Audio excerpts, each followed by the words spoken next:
ঈদ মোবারক। খালামুনি বাসায় গেলে খালামুনি গল্প করার জন্য 100-তে 100। আর খালামুনি আজকে চুটকি সেমাই রান্না করেছে। আর ঈদের দিন যদি চাঁদের সাথে ছবি না তুলি তাহলে কি আর হয়? এটা কিন্তু ঈদের চাঁদ। সবাইকে আমি বেঁধে দিতে অনেক বেশি পছন্দ করি। আর এটা ছিল হালিম, সবচেয়ে প্রিয় আমার জিনিস। আর আমার ভাই আসছে আজকে আমাকে নিতে। So guys, let's go to my blog.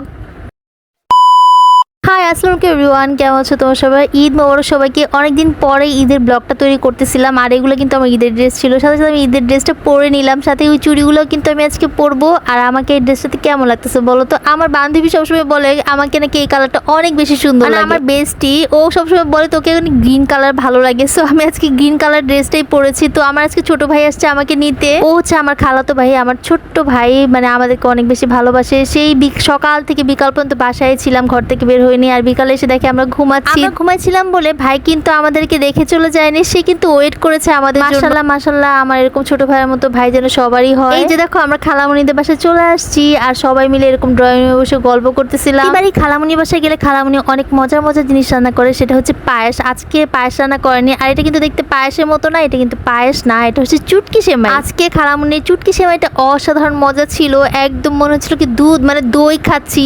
তো দইটা টক থাকে, এটা টক ছিল না। আর হালিম, খালামুনির হালিম যে কি পরিমাণ বেশ। কানের দুলটা নিয়ে কি যে মুসিবত, একটু পর পর খুলে খুলে পড়ে যাচ্ছিল। কি যে করবো, একটু পর লাগাচ্ছে আর একটু পর খুলে খুলে পড়ে যাচ্ছে, কি যে হয়েছে। এটা পরে দেখে আমার মামাতো ভাই আসছে মিরপুর থেকে গোস বিলি করতে, মানে ওরা কুরবানি দিয়েছে। তো সবাইকে আমাদের এখানে সবাই আমরা বনশ্রীতে একসাথে থাকি, সবাইকে গোস দিতে চলে আসছে। আমি আজকে ওকে বলতেছিলাম কি রে বউকে কেন নিয়ে আসিস নাই, তারপরে আসফিয়া কেমন আছে এগুলাই জিজ্ঞেস করতে। ঈদের সময় যখন ভাই বোনরা একসাথে হয়ে অনেক বেশি ভালো লাগে। আর খালামুনির বাসায় গেলে খালামুনি একাই এত বেশি গল্প করে যে আমরা কথা বলার সুযোগই পাই না। আর খালামুনির গল্প মুগ্ধ হয়ে আমি শুনতে থাকি। আমি এখানে একটু মডেল করতেছিলাম, দেখতেছিলাম যে আমাকে কেমন কেমন লাগে, তাই ভাবতেছিলাম একটু।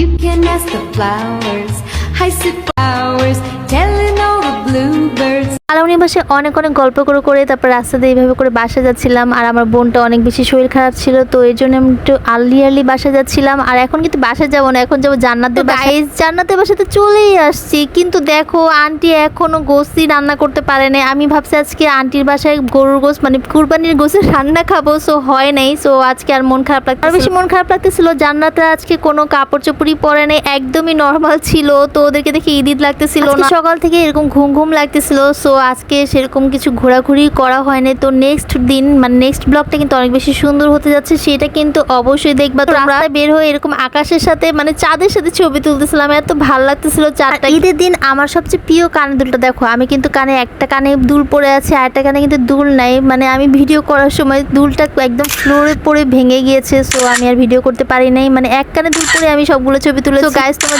যেখান থেকে অবশ্যই এটা লাইক কমেন্টস আর শেয়ার করে দিও। যারা ইউটিউব থেকে তারা একটা সাবস্ক্রাইব করে দিও। Thanks for watching, tata.